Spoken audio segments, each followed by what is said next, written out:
Moses heard this, he fell face down.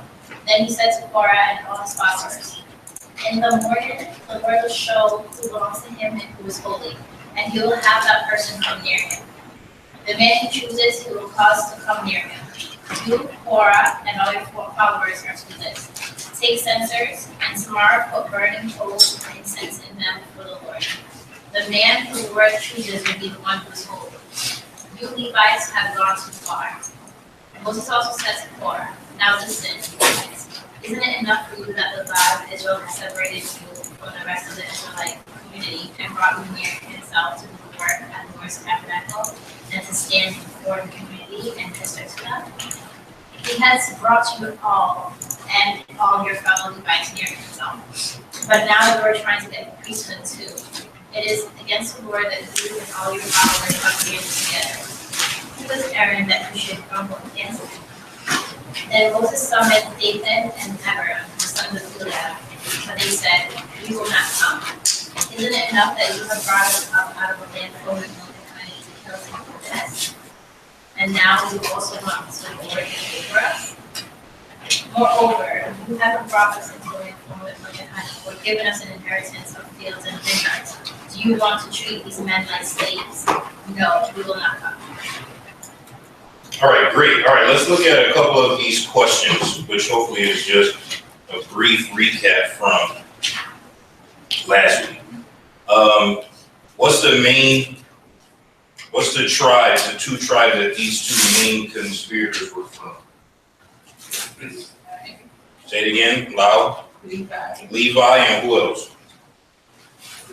Reuben, yes, Levi and Reuben. Why was the Levi tribe important to reference? To highlight that one was from Levi. They were the priests. Okay, they were the priests, and what did that mean in terms of leadership?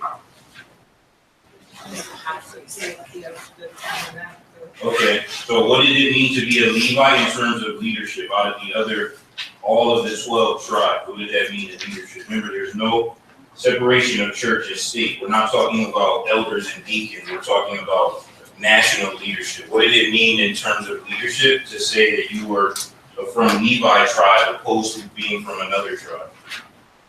More than just tabernacle. What did it mean for leadership to the people? Right? Were you in a position of leadership? Were you not? Were you just a servant? Did people regard you as equal to them, separate? Yeah, the spiritual separate. The spiritual leader. Okay, separate spiritual leader, Mom. Yeah, I was going to say that, and people regarded them as having divine communication with God. Like the Levites were led by God, and they in turn were leading the people from what God had in store for them. Perfect. Good. So spiritual leaders separated. Their communication was from God to the people. Good. All right. So let's talk about communication, right? From God's lips, it went to who first? Everybody or one specific person? Who? Moses, right? And then from Moses' ears to his lips went to whose ears? Everybody, all the Levites? Who though? Specifically. From Moses' mouth went to whose ears? That God set up. This is back in Exodus when they were doing it before the strange fire. God said he's going to talk to Moses, and Moses will tell who? More specific. What's the person's name? Aaron, right? Moses will tell Aaron, right? And Aaron will tell his sons, and then it will flow from there. So they have this completely twisted, as much often people do, right? People get into a position of power, and they overstep their power. Levites have no power. Their power is based off of instructions of service. They're confusing their tribe with Aaron and his sons. That's the problem. They're servants, meaning they have to defend the tabernacle, put on for the worship, but it comes through Aaron and his sons first. They are feeling, because they're Levites, that they are equal to Aaron and equal to Moses, but Moses and Aaron aren't equal. Not in God's eyes, because God said, do we speak to Aaron face to face? No, right? So they have leadership, but not power. That's the difference, right? People in this world looking for power, they don't want to be leaders, right? Leaders mean you have to be a great follower to be a great leader, right? Turn your TV on. People don't want to be leaders. That's a front, right? That's a front in the workplace. It's a front in politics. People want power, right? If you work for a union and you got a union foreman and you have somebody, two candidates, somebody who working from the ground up for the people, or somebody that just want the position, they're both claiming they want leadership, but one is looking to be leading through service, one is looking for power. That's the big difference. These people want power and prestige because they have leadership, they have a role, but they don't like their role because it doesn't come with power. That's the difference. So we have to make sure as Christians that we are looking throughout our congregational setup, are we looking to be leaders, or are we looking for positions of power? This is what plagued God's church from the first century all the way to now, most notably with men. Most men in church struggle with leading through example or following someone's lead. Think about it. If you came from the world and you're a CEO, but you just got baptized, no disrespect, but are we impressed that you CEO here? No, you're not about to start preaching, teaching, Lord's Supper, singing, because you just wet 2 minutes. You got to sit down. Now, where you came from out there, you probably the man. But in here, you have to be taught and be quiet. Like Paul was a Pharisee of Pharisees. But when he got knocked down and became a Christian, he had to learn humbly through everyone else. And it wasn't for Barnabas, who said, I'll vouch for him. He had to start from the bottom. People don't like that, right? People feel like they know 3-4 verses, and therefore they feel they can start doing whatever it takes to win souls to Christ. Missionary work has that issue, right? They will teach and preach. Sometimes the men or women in other countries don't even finish the program. They just quit and say, oh, I know enough. Acts 2:38, let me go out and baptize. And then denominations come, just like parable of the sowers, and say, oh, thanks for the hard work, because you didn't even finish the story, and we'll distort the story, and we'll reap the reward and benefit. It's very little in this life that's going to come out of positive without hard work. This new society feels like you can skip steps. And part of that is because of the internet, right? One of the biggest places to see that is entertainment. Because barrier of entry is so low, YouTube, anyone that can almost hit a note feel like they are equivalent to some of the greats of all time. Now, where people get that from, I'm not sure. But because they get 1 million views, they feel like I'm just as equal as somebody who's been selling records for 10, 20 years. So therefore, respect is low. Sports is the same way, right? You have people who were blazing the trail before with civil rights and TV rights and sports enhancement and all these things. But new athletes don't feel any connection to that. They feel like, no, I'm doing this or that. I got sneaker deal before I get onto the court of the field, and I got this or that. I don't feel like I need to put in that level of hard work. This is plaguing every aspect of our society, and education for sure, right? There was a time when the value of education was high. Now you have politicians devaluing education, which is baffling to me, right? Kids need to be learning about math, science, computer coding, people arguing about things that don't make any sense. Because if this next generation comes into the workforce without knowing how to do things, they're doomed. Don't tell me about kids who know how to open a phone. I mean, I know as parents that wow you, but that is nothing. It's a lot of people who know how to open a phone that don't have a job. Do you know how to program the apps on that phone? No. We are too wild over little things. Put that kid down from the games into a book and learn, because knowledge is power, right? Without knowledge, you are powerless. Now, your mind was made in the image of God, but each society in the world locks each brain away because they know if the masses start unlocking their mind, it will disrupt the balance of power. So just here, give you a shiny thing. People like shiny. And we perpetuate that in this. But are you learning? No, I'm playing Mario Brothers and Angry Bird, 2, 3, 4, 5, 6, 7, 8, 9, 10 years old. And again, that is cute, but are you learning? Meaning 10 years from now, when that child is in the workforce, will they know how to work this? Now, just facts is a cell phone technician, there's no money in that. Now, I understand as older generation, you feel, man, my kid know how to work the remote, and that seems like NASA, but no one pays for that. There is no job to know how to work the remote, know how to open the phone. The jobs are in the programming of software. This is what I'm saying is we get too caught up in things that appear to be something when it's not. That's what's happening here. Shiny things.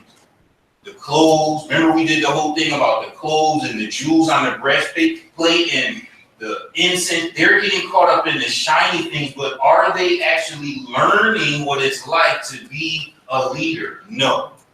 That's the disconnect between these people and Moses and Aaron.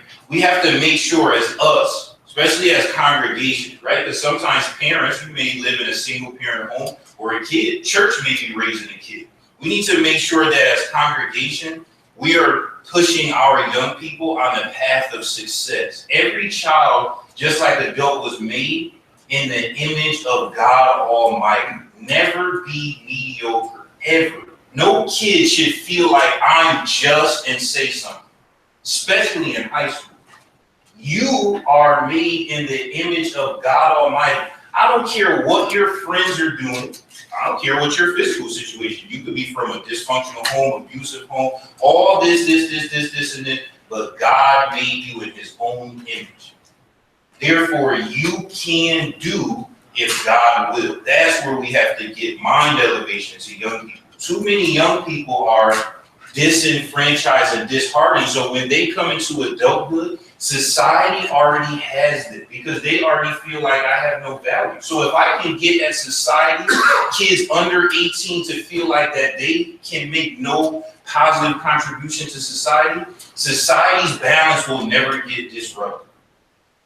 Sometimes as adults, we spend too much time adulting without thinking about the next generation. We feel like kids should learn by osmosis, right? Like, oh, the kids see me up here teaching, they'll know how. No, it doesn't work that way. You got to take more time with their spiritual well-being than you do physical. As much time as moms spend cooking, that's as much time or more you should spend cooking up the Word of God. Because if it's not in them, it will not come out of them. That's the thing. This leadership, this spiritual growth, this God-given ability is not in these Levites. See what I'm saying? It appears from the outside because they're dressed in a certain way, but it's not in them. Same thing goes for us as adults. Every adult will hit a low period, peaks and valleys in their life, and definitely in their Christianity, right? In their marriages, in their family, in their career. It's not about getting knocked down, right? Trials and tribulations you'll have in this world, Jesus said. But be of good cheer. I overcame this world. So put your burdens and fears on me. Mind elevation. If you believe, you can achieve. That's how salvation comes. Right? Belief is so important that it's a part of the steps to be saved. To go from sin to salvation, first you got to start with this. Your mind, not your body, right? You don't get baptized first and believe later. First, you got to hear, believe, confess, repent your mind. You have to elevate your mind from sin into a spiritual state. That's one of the things I charge us every day this new year as adults to elevate your mind. No matter if no one else in your house trying to elevate your mind, right? Sometimes you got to lead by example. Put your mind different than what your situation is. Too many people already checked out of 2017 and it's only February.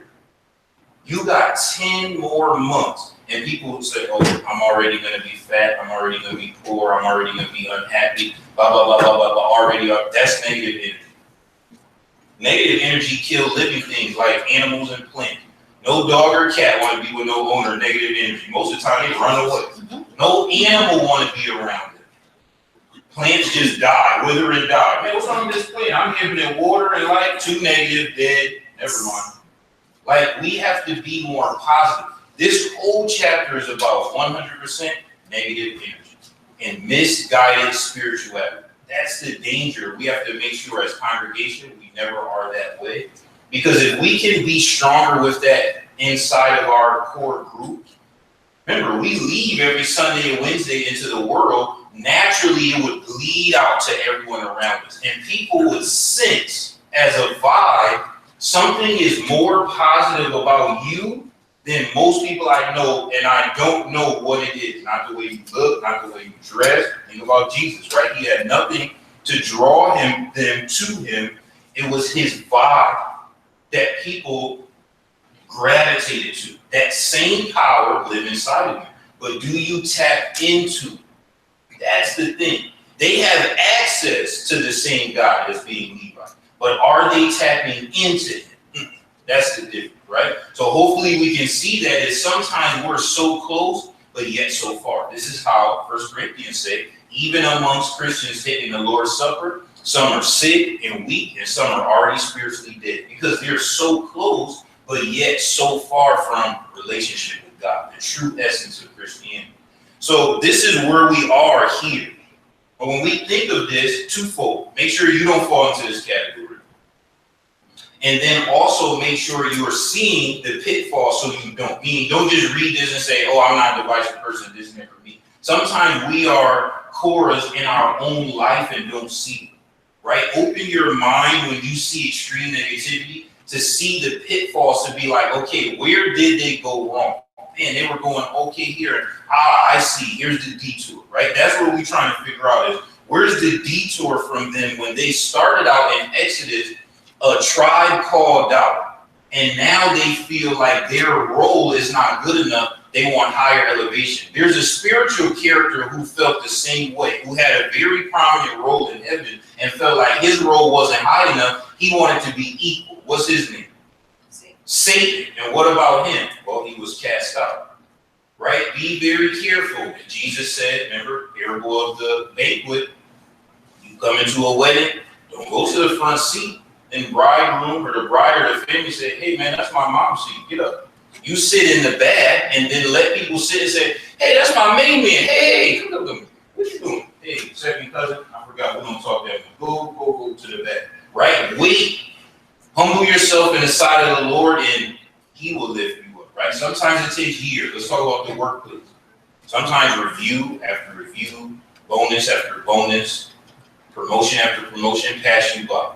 But you keep hustling, keep doing your work, because eventually somebody sees, look, this is a model employee. Either that employer or a new employer. Don't give up too soon. You got people that have tried for success in their life in the physical world for years. You have actors and actresses that have been acting since kids, didn't catch their big break until 40 years old. You have musicians that have recorded hours and hundreds of songs, didn't catch their break till late 20 or 30. You have time. As long as you have breath in your lungs, you have time and opportunity, because God is shaping you and molding you. And you talk to successful people that are going through struggles, they'll usually say, man, it's hard for me to say I would change anything because those things made me who I am. Now we look and say, come on, man, I would change everything. I would just skip right to the success. But their point is, the life journey that it took me through that is what made me who I am. Moses is catching a life journey that the people are not catching. That's why they keep making the same mistake. Parents should be able to attest to that to young people. A lot of times when you have successful parents and spoiled kids, it's because the kids have not went through life journeys to mold them into being successful. They grew up feeling like somebody owed them something. But the parents say, oh, I didn't have 2 pennies to rub together. I had to grind my way to the top. Kids, I don't know what that means. So that's the disconnect that we see is between Moses is getting a relationship with God, one-on-one, that's changing it. The people are getting church kind of, like going to church. Moses' concept is he is the church. The people are, I'm going to church. That's the difference of today. Some people feel like they are the church. Some people feel like, oh, I'm just going to church. When you diminish your relationship with God as to just going to the church, you can easily stop going, right? Like the gym. I don't believe I am the gym. So when I'm hot, hungry, tired, cold, if 2 raindrops fall, you know what I say? Nah, I can't go to the gym. Why? Well, because there's gonna be traffic, and then plus this, and my shirt is wrinkled, and people gonna, right? I forgot my headphones. It's easy to back out the gym. Anybody with a gym membership know it's easy as pie. Second, if Kuman texts me and say, "Hey man, want to go to the movie?" Oh, I'm going to. I can have my gym bag in my trunk. I'm going to the movie. Hey man, what you going to the gym? No, I'm not going to the gym. Why? Because I feel like the gym is what? Always there. I go to the gym Thursday. What's the big deal? That's how it's easy to flow in and out of worship service. Because you feel like people who don't come know, they still worship. So whenever I come around to come in, I'll see them on the flip side. But when you feel like you are the church, it's very different because now you see, wow, I have a responsibility, interconnectivity. Right, interconnectivity, right? JFK in the 60s, that was his point about being a citizen of America. Stop wondering what America is going to do for you. His point was what? What are you going to do for America, right? Change your mind. Oh, as a citizen, I'm plugged in. I'm caring about the well-being, the elevation of the country, right? That was his mind. He was trying to get people to buy into that concept. Congregation is the same way. This is the difference. This is a good comparison to show us. And some people say, I don't know that. Understand that analogy like going to church or being church. This. Moses had a one-on-one relationship. It changed him even physically. Remember his face was glowing? He had the best foundation in the world. Not a makeup artist today can make a woman's face glow the way Moses' face was glowing. So even his physical was changing. He explained that to someone else. No, it's like having a great relationship with God. Can you really explain? No, some things have to be believed through faith. That's why the message to some people, wow, this is the best thing I ever heard. Other people, man, what time is it? When can we get out of here? Wonder if I could go to McDonald's and get that new Big Mac. People disconnect because of the relationship isn't there. That's the main thing that we try as the body universally. People first get baptized, hey, tap into the relationship. That's why as congregation, when we made a big deal in January of events is not for core people, right? Core people come. It's snowing, it's raining outside. Core people, if a call went out to church and said, hey, we're going to worship outside in the rain to prove to God that we love him, even in this congregation, at least 20 people will come and get what it is. But what about the people that say, nah, I'm not with that. Call me when y'all go back into the hotel. That's who we are trying to reach. So when you're thinking of ideas and events, it's not for core. Core people are going to come whether it's an event, whether we got banners and all these things or not. But how do we make the newer people buy into a concept, right? We have to draw them in, pull them. They're new. So we do events. We do activities to keep us around each other because human nature is communal. Once people are around each other, boom, success. It's a lot of men today with a wedding ring on your hand where their spouse at first was not fooling with them. But she feel he was around so much and kept going on and on and on. Then next thing I started looking at him different and girls say, oh, he got cute. When did his face change? Oh, let me see. His shoes, he got cute. Change her perspective, right? Oh, I wasn't looking at you in that way, but now I am. Even Jesus did a parable about that. Remember, it was a ruler God, and a woman asked for something. What the guy said? This woman gonna ask me every single day. Even though I'm a hard man, I don't care what she asking about, I'm gonna give it to her because of persistence. That's the way God is pursuing and actively building a relationship with Moses because Moses is receptive to it. So he's shaping him and molding him like the New Testament said, right? You know, potter is making the clay, but there's some vessels of honor and dishonor. The dishonor choose to be because they're not allowing God to mold them into a better end result. Remember the kids sing a song, he's still working on me for what he wants me to be? Some people resist God and fighting him like, stop, stop, stop. And God's saying, you're a caterpillar. Don't you want to be a butterfly? Yeah, but I don't want to go through the cocoon process. Well, God said, well, I don't know what to tell you. That's how life is set up. If somebody told you you're going to have the worst 2017, the worst year of your life, but for the rest of your physical life, when you come out of it, if you endure, you will have success beyond your wildest dreams. How many of us will stick to Korah? Now, everyone will raise their hand. Most of us give up tomorrow. Most of us be like, when you said the words, I didn't really think you meant like this. I'm checking out. They say, you checking out, so you going back to your regular life? I'm going back. Only a very few people will stay the 365 days to get success, right? That is how life is. You know, military, right? Can you just 2 seconds be like, oh, I want to go, oh, gotta go through boot camp training. Undergrad and graduate, can you just 2 seconds be like, oh, I want to be doctor, lawyer, engineer, no, right?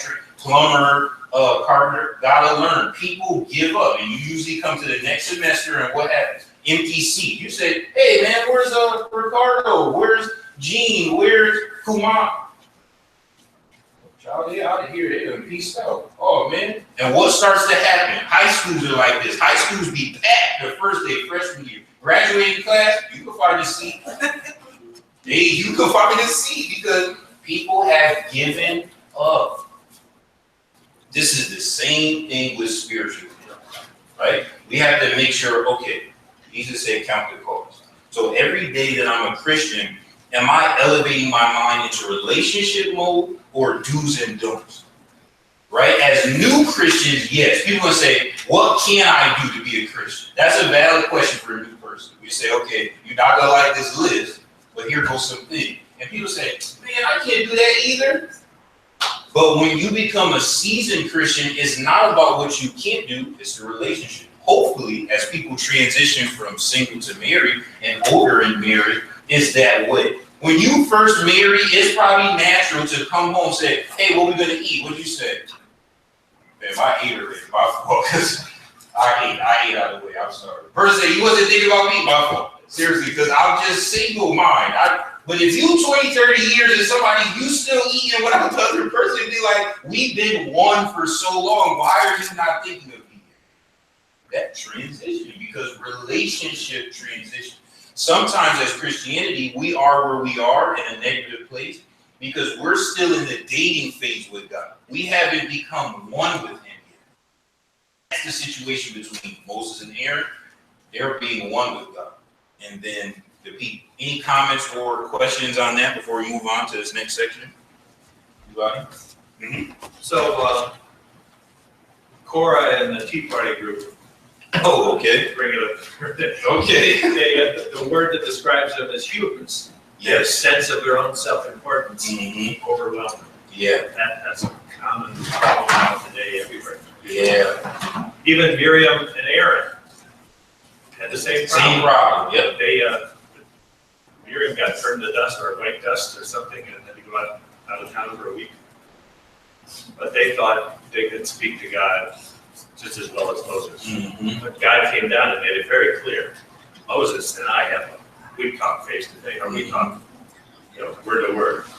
But nobody else can do that. So Moses is set up to be the go-to guy. Yep. And nobody else is going to reach that level. So get on with it. Mm-hmm. Right? Move on in your role. Doesn't the New Testament talk about that? Everybody can't be a hand. Remember Paul was saying people were making a big deal about speaking in tongues. Paul was like, I don't see what the big deal is, tongues. And me either. Because if you said somebody can speak in tongues or raise from the dead, I'm going to be honest with you.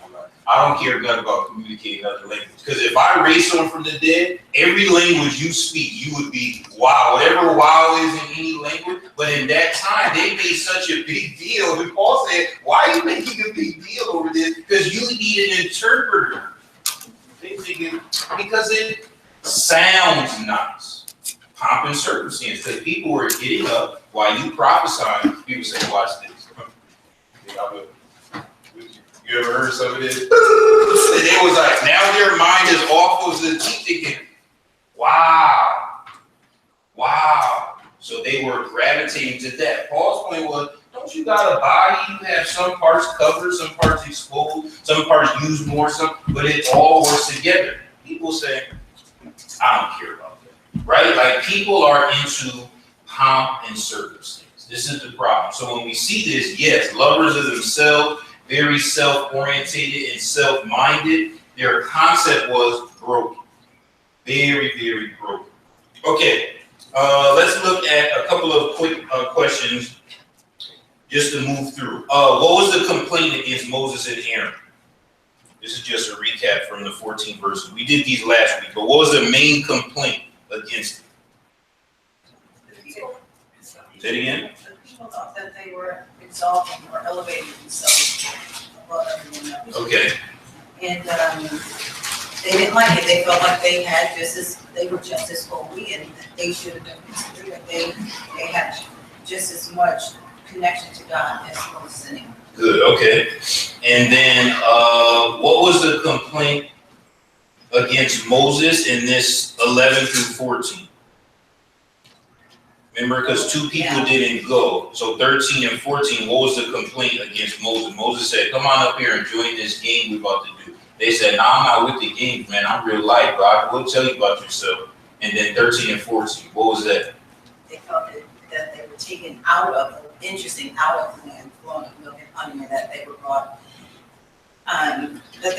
brought out to just be killed. And they were not happy that they had not yet seen the land of milk and honey that they were promised. And they felt Moses was acting what towards them? In what way? Starts with a P. A prince. Whoa. Yeah, they said. Oh, here he comes. Look. Here he comes. His prince. Robed in his prince. Look at him. Look. Shh. Hey, man, what up, Mo? What's up? What up, Your Highness? What up, boss man?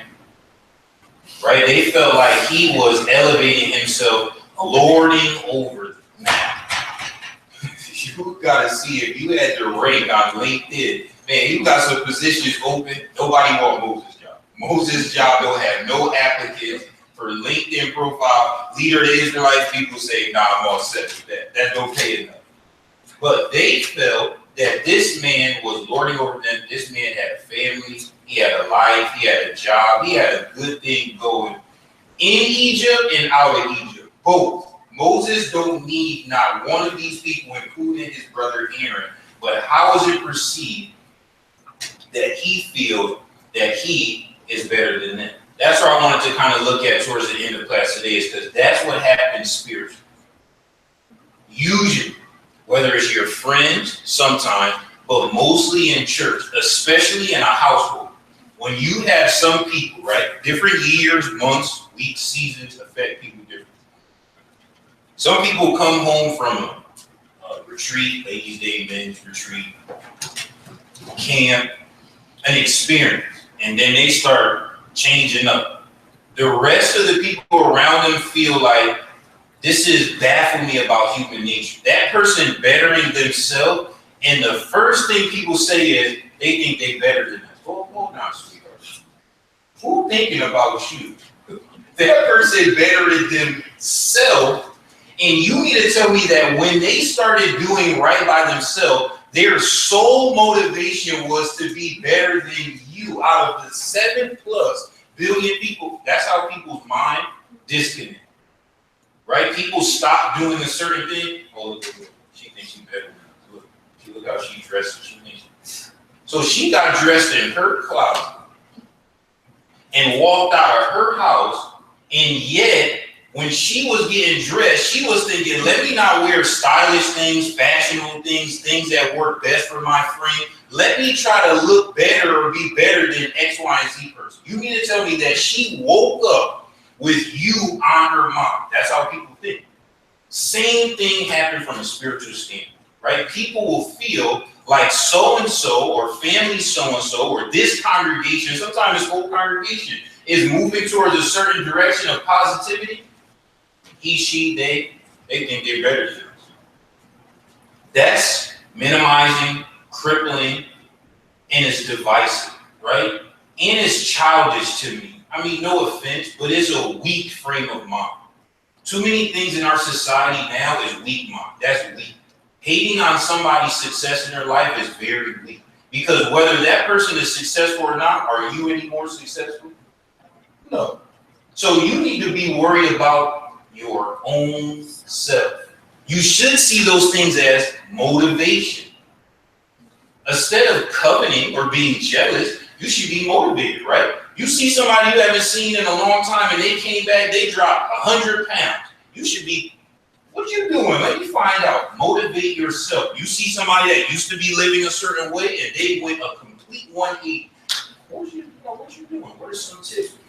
Motivate yourself to be better. Too often in this world, instead of trying to progress, people digress into themselves, into hate, self-loathing. That's weak. Weak-minded people do that. Don't be offended, but it's true, because a strong mind, a mind that's made in God's image, elevate himself. God said, what about himself? Nobody take my life. Nobody gonna take my life. I lay my own life down, and while I'm dead in the grave, I'm gonna decide to bring myself back. God said, I look to my left, my right. Nobody was above me. I gotta swear by my own name. God is somewhere else. His confidence level high. Read some scripture. God's saying what? Don't equate yourself to me. Your thoughts not my thoughts. Your ways not my ways. I'm up here. I'm trying to get y'all here to do Jesus, but I'm up here. So a strong mind, think positive. Weak people, weak-minded frame of mind, woe is me, negativity, divisive, hate, self-loathing, and can't wait to see somebody fail. That's a weak-minded person. Be strong. You see somebody make it out the bucket, you think to yourself, man, I got to do the same thing. Instead, we see somebody almost getting up, what we say? No. Come on down here. Come on back with us. Because misery loves company. This is the sad thing as human beings. I'm telling you, they lock your mind away. But if you could elevate your mind, even if physically you were in prison, you would be able to fly away. Jesus said you could tell a mountain to go somewhere else and it would. But do you believe that? Do you believe that your mind is that powerful? Most of us probably in this room right now saying that sounded silly when you just said it. Do you believe that your mind is powerful enough? Oh, you're talking crazy now. Okay. Don't your Bible say that? To have that kind of faith? To think that you yourself tapped in through God Almighty could do anything. Nope. Peter got outwalked when he looked at Jesus. When he looked down and said, man, I'm out here moonwalking on the water, he starts singing. That's how some of us, we start the day, week, month, year off great. Then we look off of Jesus and say, man, I'm out here being positive. Well, I can't be like this. And we fall back into negativity. This is the drama that we feed into each and every day. This lesson here has so many applications to society, family, and congregation. You could go on and on and on. Sister Karen? I was just looking at, I think God literally set us all up, basically. Why? Because he picks normal people. Someone just like us to elevate. And look at Moses' face. He elevated Moses twice. Okay, he was an Hebrew, then he became an Egyptian, then he became head over all of them, then he became an Hebrew again, then he became head over them again. You know what I mean? So if you think about it, that's reason for resentment. Yeah. Why should they like it? I mean, who is he? There was nothing special about Moses. You know, same thing with, look at Joseph, look at David, look at all the people that God elevated. There was nothing special about them. But what did God do? God looked for the underdog then, if you want to call it that, and elevate them to prove what? You know, so if you think about it, I think resentment has been around from the beginning of time and it's never going to end because it's the same issue. Normal people who are supposed to be just like you get elevated for whatever reason, and you cannot fathom why. Why wasn't it me? Why didn't he choose me? You know? So what I'm saying here is that it makes sense that they resented Moses. You know what I mean?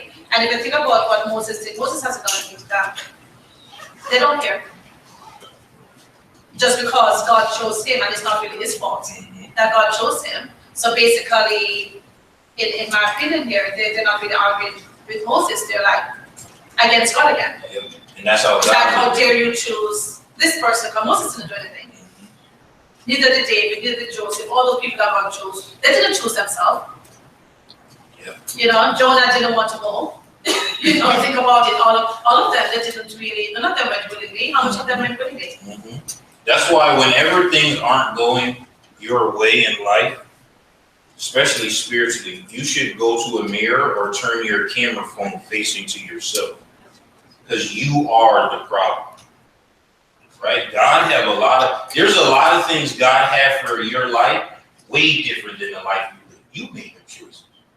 Nobody told you to, a lot of times, sometimes nobody told you to date or marry who did that? You. So now you're saying, oh, I'm in bad relationships. God could be, what if God showed you say, I ain't tell you to text that person back. You decided that.